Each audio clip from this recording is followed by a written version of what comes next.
இனிய பொங்கல் திருநாள் நல்வாழ்த்துக்கள். புது பானையில் பொங்க வைக்கிறதே ஒரு சந்தோஷம்தான். புது பானை வாங்கின விலாக் பார்க்கலன்னா டிஸ்கிரிப்ஷன் லிங்க் தரேன், போய் செக் பண்ணி பாருங்கள். இன்றைக்கி வந்து ஃபுல்லாக விலாக் ஷூட் பண்ணணும் அப்படின்னு சொல்லிட்டு தான் ஸ்டார்ட் பண்ணேன்.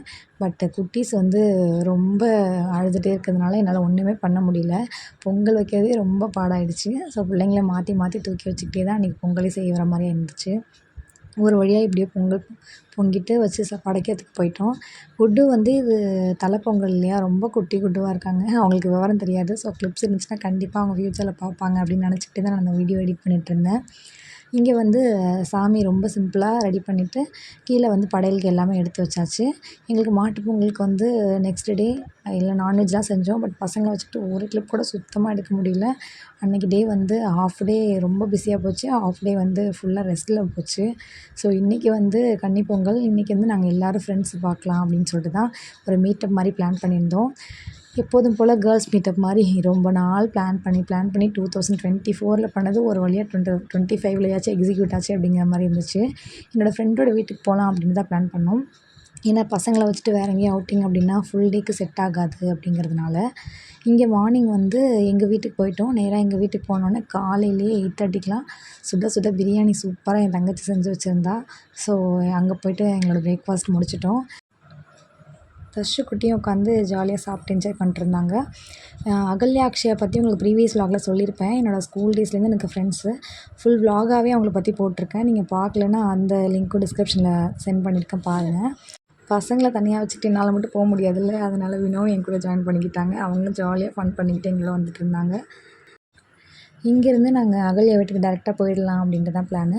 இங்கே அபுவும் எங்கள் கூட ஜாயின் பண்ணிக்கிட்டான். அவள் கிளம்பி வரத்துக்குள்ளே அங்கேயே ஒரு 2 hours ஆகிடுச்சு. ஸோ வீட்டிலேயே வந்து லேட்டாக தான் நாங்கள் கிளம்புற போல இருந்துச்சு. வீட்லேருந்து ஒரு 10:30 கிட்ட நாங்கள் கிளம்பியிருப்போம். செல்லக்குட்டி என் பொண்ணு எப்போ என்னை பார்த்தாலும் எப்படி தான் கண்டுபிடிப்பான்னு தெரியல.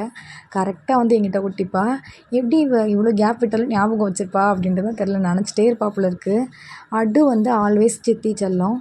இப்போ வந்து இதழ் குட்டி செல்லம் ஆகிட்டான். 2 பேரும் எட்டி எட்டி பார்த்துக்கிட்டு கொஞ்சிக்கிட்டே வந்துட்டு இருந்தாங்க. எங்களுக்கு அது பார்க்கறதுக்கு ரொம்பவே க்யூட்டாக இருந்துச்சு. ஸோ நான் வந்து இது ஒரு மெமரிஸாக இருக்கும், அவங்க பெருசாக போனதுக்கப்புறமா அவங்களுக்கு காமிக்கலாம் அப்படின்னு சொல்லிட்டு நான் எல்லாத்தையும் கேப்சர் பண்ணிட்டு வந்துட்டு இருந்தேன்.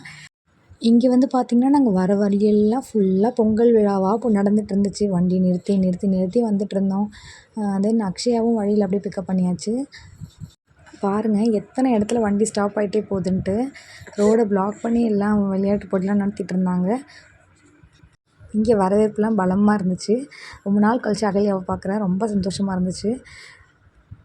நாங்கள் வேறு ஃபுல் செட்டப்போடு வந்திருந்தோமா, ஸோ எல்லா லக்கேஜையும் எல்லாத்தையும் எடுத்து வச்சுட்டு இருந்தாங்க. எனக்கு வந்து ஸ்கூல், காலேஜு அதுக்கப்புறமும் இந்த ஃப்ரெண்ட்ஷிப் கண்டினியூ ஆகிட்டு இருக்கிறதுனால ஒரு ஃபேமிலி ஃப்ரெண்டு மாதிரி ஆகிட்டாங்க. எங்கள் அம்மாலேருந்து அகல்யா அம்மாலேருந்து எல்லாருமே அவ்வளோ க்ளோஸாக இருப்பாங்க. ஸோ அவங்களையும் இந்த விலாகில் இன்க்ளூட் பண்ணியிருக்கேன், பாருங்கள். ரொம்ப ஸ்வீட் ஆன்ட்டி.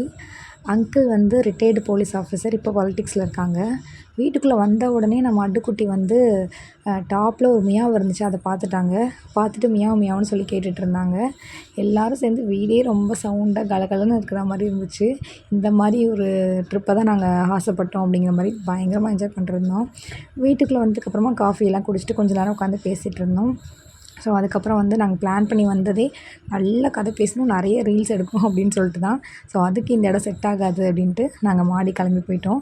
கீழே வந்து இங்கே பெரிய ப்ராப்ளமே என்னென்னா சுத்தமாக டவரே கிடைக்கல. அதுக்காக தான் நாங்கள் மெயினாக மாடிக்கு வர மாதிரி ஆயிடுச்சு. பசங்களை சமாளிக்கணும், என்ன பண்ணுறது. ஸோ அவங்களுக்கு ஒரு 2-3 லாலாவை கட்டி போட்டுட்டோம். அங்கங்கே தொட்டில் கட்டினோன்னா அவங்களும் உட்காந்து ஆட ஆரம்பிச்சிட்டாங்க. நாங்கள் பாய் தலைகாணிலாம் எடுத்துகிட்டு ஃபுல் செட்டப்போடு வந்துவிட்டோம். இதழ் குட்டிக்கும் அட்டுக்கும் இருக்கிற பாண்டிங் நான் பார்க்கும்போது எனக்கு அவ்வளோ ஆசையாக இருக்கும். என்னடா இவ்வளோ க்யூட்டாக இருக்காங்க இவங்க 2 பேருன்ட்டு தோணும். பாப்பா வந்து எவ்வளோ லாங் டேஸ் கழிச்சு எங்களை பார்த்தாலும் எங்களை மறக்கவே மாட்டா. முக்கியமாக அட்டு அண்ணனை. அவன் என்ன பண்ணாலும் சத்தம் போட்டு சிரிப்பா. நீங்கள் கிளிப்ஸ் பார்த்துருந்தீங்கன்னா அவங்களுக்கு தெரியும். அவ்வளோ ஜாலியாக என்ஜாய் பண்ணுவான். சேம் அட்டுவுமே குட்டுகிட்ட இருக்கிறத விட இதழ்கிட்ட ரொம்ப அட்டாச்சாக இருப்பான். ஏன்னா குட்டு வந்து வீட்டிலே இருக்கிறதுனால அந்தளவுக்கு அவனுக்கு அட்டாச்மெண்ட்டாக இல்லையோ என்னவோ தெரியல. அவங்க வீட்டில் தானே இருக்காங்க அப்படிங்கிற மாதிரி நினைக்கிறாங்களோ எனக்கு தெரில. இதழ் குட்டி கூட எப்போ சேர்ந்தாலும் ஒரு நிமிஷம் கூட வேஸ்ட் பண்ணாமல் ஃபுல்லாக அவங்கக்கிட்டேயே தான் உட்காந்துருப்பாங்க. நான் பார்த்துக்கிறேன் அப்படி சொல்லுவாங்க. இந்த பக்கம் நாங்கள் எல்லோரும் சேர்ந்து ரீல்ஸ்லாம் பண்ணிக்கிட்டு இருந்தோம். செம்ம ஃபன்னாக இருந்துச்சு. ஃபுல் லிங்க்ஸுமே உங்களுக்கு வந்து நான் டிஸ்கிரிப்ஷனில் கொடுத்துட்றேன்.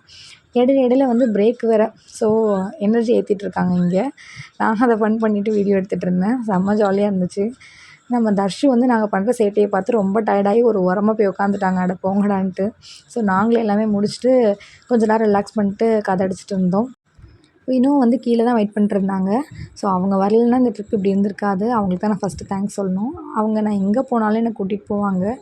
நான் அனாவசியமாக அந்த அளவுக்கு போக மாட்டேன்னு அவங்களுக்கே தெரியும். ஸோ எப்போ கேட்டாலும் வேண்டான்னு மோஸ்ட் ஆஃப் சொல்ல மாட்டாங்க.